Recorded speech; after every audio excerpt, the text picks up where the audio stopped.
I've just finished reading, I think, the best dark fantasy book that I've read, and I've read a lot.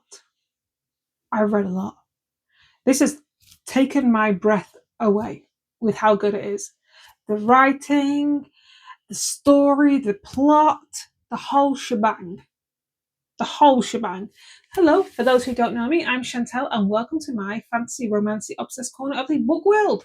Let's get into it. So what book am I on about? I'm on about this one, Eyes of Devious Burgundy, and I want to say this right, Lacey Lehotsky.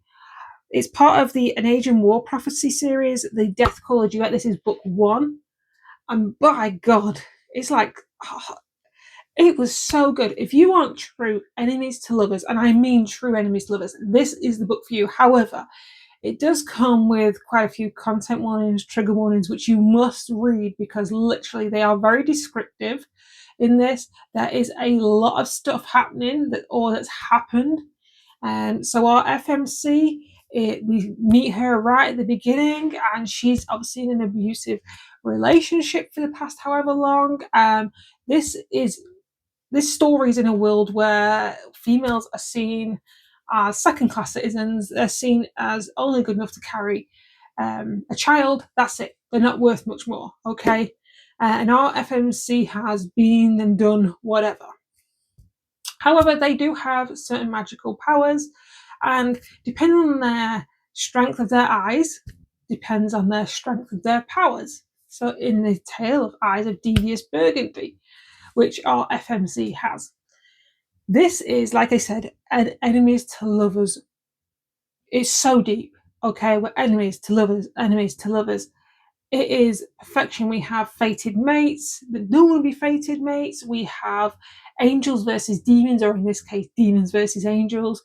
They're at war. They've been at war for however long because the angels started the war.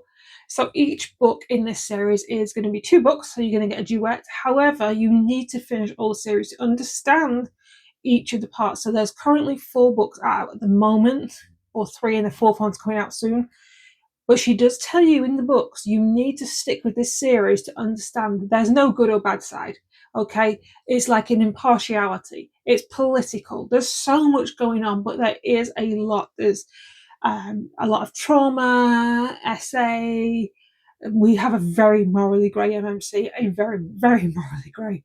He is dark, okay, and that's just his shadows. He's like the death bringer because he raises bodies from the dead to fight the war. It's immense, like literally.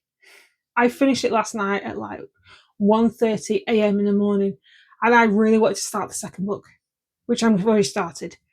I could not get enough of this series. So if you do like a little bit of angels, demons, very morally grey MMC, a morally grey FMC, should I add, because she does have a little bit of stuff going on as well.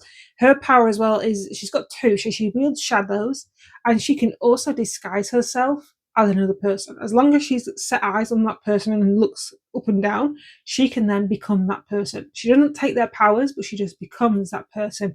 And we've figure out early on in the story her powers and how she gets to be where she gets to be. Oh, it's so good. Like, I will give you my review after I've read the second book, but I will continue this series. Like I said, it is the best dark fantasy book that I've read. And if you want any more recommendations, then stay tuned. Follow me for more.